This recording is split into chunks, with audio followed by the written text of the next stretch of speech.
어쨌든 제가 17년 정도 일을 하다 보니까 건물 중개를 하다 보면은 되게 다양한 고객들을 만나잖아요. 지금도 생각나는 고객이 있는데 본인은 이제 강남에다 건물을 사고 싶다고 했어요. 근데 강남의 건물들이 외곽 지역에 비해서 건물이 좀 작잖아요. 땅값이 기본적으로 있다 보니까. 근데 그거를 이제 막 보다 보니까 마음에 안 드는 거예요. 건물 같지도 않고. 뭐 해봐야 뭐 150평, 200평 이렇게 되니까요.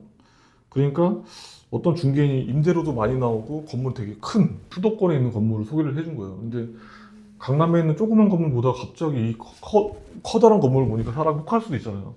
그러고 나서 샀어. 수익도 잘 나오니까 사실 뭐 임대료 따박따박 들어오지. 제가 사드린 건 아니고 쟤랑 막 연락하다가 딴 데서 뭘 샀다고 하더라고요. 그래서 한 2년 뒤 다시 연락 왔는데 팔아달라고 하더라고요. 그 동네 시내긴 해요. 근데 임대료 잘 나오고 건물도 되게 커요. 뭐 1000평 뭐 이러거든요. 팔아달라고 하는 이유가 뭐냐면 그 사이에 2년 동안 자기가 봤던 건물들이 다 가격이 오른 거예요. 근데 그 건물은 가격이 안 오르죠. 왜냐면 살려고 하는 사람이 많이 없으니까. 예를 들어서 건물이라는 게 동네에 뭐 100채가 있어도 살려고 사람이 한 명도 없으면 가격은 당연히 안 오르지 않겠어요? 근데 강남 같은 경우는 살려고 하는 사람이 너무 많으니까 누가 강남의 건물을 받아가겠어. 여건만 되면 다 사고 싶지. 그러다 보니까 2년 뒤에 보니까 이제 가격 차가 너무 많이 나니까. 그래서 박탈감이 오죠. 근데 제가 그랬어요. 빨리 팔고 손절하고 넘어가라. 그때도 사실 기회가 있었던 게 꽤 옛날 얘기거든요. 10년 가까이 됐을 거예요. 어떻게 보면 이제 은퇴하신 분들은 임대료 잘 나오는 건물 더 좋아하기도 하니까 뭔가 그 집가 상승 이런 것보다는 내가 당장 은퇴했으니까 내가 살아봐야 얼마나 살겠어. 그러니까 임대료 따박따박 잘 나오는 거 내가 사서 그냥 손주도 용돈도 주면서 이렇게 살고 싶은 거죠. 그런 분들한테 팔면 되거든요. 근데 못 팔더라고 이제. 손해보고 못 팔겠는 거예요. 거기서 이제 엉키기 시작하는 거죠 계속. 그러니까 저는 이제 친구랑도 똑같은데 주변에 어떤 사람이 있냐가 중요한 것 같아요. 주변에 뭐 좋은 중개인이 있으면 내가 만난 중개인 중에 너무 실력 있고 괜찮은 중개인 있으면은 아닌 건 아닌 거라고 막 이렇게 막 뜯어 말릴 텐데 뭐 그런 분들 있잖아요. 뭐 유튜브 보면은 맨날 뭐 슈퍼카 타고 다니고 막, 막 자기 돈 잘 번다고 막 이렇게 막 과시하는 사람들 있잖아요. 근데 잘 모르겠어요. 그게 제가 만났던 부자들은 그렇게 막 과시를 하지 않아요. 그냥 오히려 되게 예의 바르시고 고맙단 말을 그렇게 잘하시더라고요. 너무 이렇게 자기가 갖고 있는 거를 막 과시하는 사람들은 뭔가 모두가 그렇다는 게 아니라 그냥 좀 이렇게 너무 과시하는 사람 좀 조금 더 들여다볼 필요성이 있는 것 같다. 중개인도 마찬가지고 유튜브도 마찬가지. 유튜브에서도 너무 과하게 얘기하는 것들은 좀 거려질 필요성이 있죠. 막 이렇게 데이터 분석해주고 막 이렇게 막 조사해서 막 브리핑을 해요. 근데 결정을 못 해요. 근데 그런 분들 어디 동네 1층 부동산 가서 물건 하나 보여주고 사야 된다고 사야 된다고 막 이러잖아요. 어떻게 사요 또? 이건 뭐 이게 조사가 아니야 그냥 휩쓸리듯이 사더라고요. 거절을 못하고 이건 무조건 100%야. 이렇게 얘기하는 거는 사실 문제가 좀 있죠.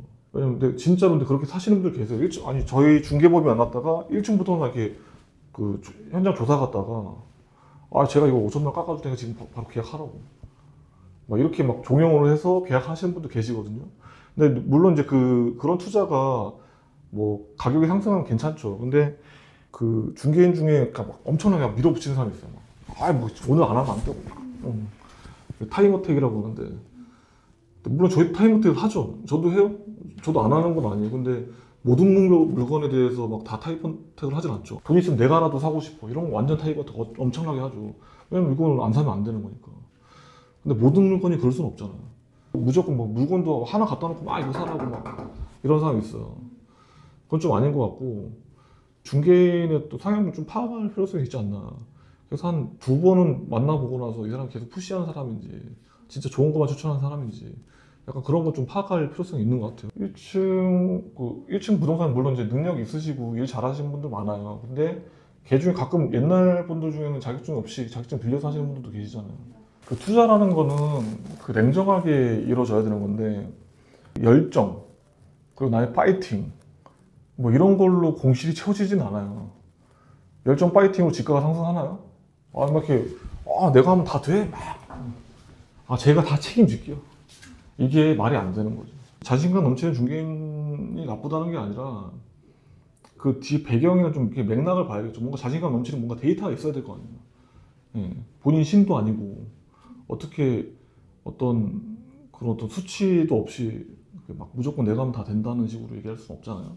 조금 그런 분들은 좀 피해야 되지 않을까. 그 17년 동안 중개하면서 느꼈던 거는 아 이게 팔렸어? 이거 비싼데? 그런 것도 간혹 있었거든요. 근데 중개인 입장에서는 판매를 잘하는 게 능력일 수도 있잖아요. 판매에 특화되어 있는 중개인이 있어요. 막 분석해서 이게 잘 오를 것 같고 뭐 그런 어떤 그런 감각이 있는 게 아니라 그냥 판매, 마케팅을 너무 잘하는 거죠. 마케팅적인 요소만 볼 게 아니라 뭐 실력적인 요소를 봐야겠죠. 요새는 하도 좀 어떻게 보면 SNS나 유튜브나 이런 게 너무 발달해서 사람들이 정보가 너무 많잖아요. 그러다 보니까 그 정보를 맹신하고 사람을 좀 신뢰하고 이런 것들은 조금 더 신중해질 필요성이 있지 않을까. 결론은 마케팅만 잘하는 중개인은 피하자. 본인을 과시하거나 그리고 본인이 뭐 100% 보장을 한다거나 내가 파이팅하면 무조건 된다. 그런 모습들이 다 마케팅적인 요소긴 하니까. 근데 그거를 막 일반인이 대번에 그거 알아채기 차리기가 쉽지가 않으니까 결국엔 두세 군데 봐야 되겠네요. 그렇죠. 그래서 제 생각에는 그래도 두세 군데 만나서 각각 사람들 만나다 보면은 그래도 조금 판단이 되지 않을까. 그리고 아무래도 건물 투자하실 정도면 그래도 어느 정도 사람들 좀 만나보셨을 거 아니에요. 사업도 하셨을 테고. 그러니까 중개도 사업도 거의 비슷한 것 같아요. 제가 봤을 때는. 결국에 어떤 사람과 일하느냐에 따라서 진짜로 뭐 천군만마가 될 수도 있고 다시는 안 볼 사이가 될 수도 있는 거고 뭐 그런 거니까. 그래도 그 정도로 판단하고 나면 적어도 본인 투자에는 후회는 없지 않을까요?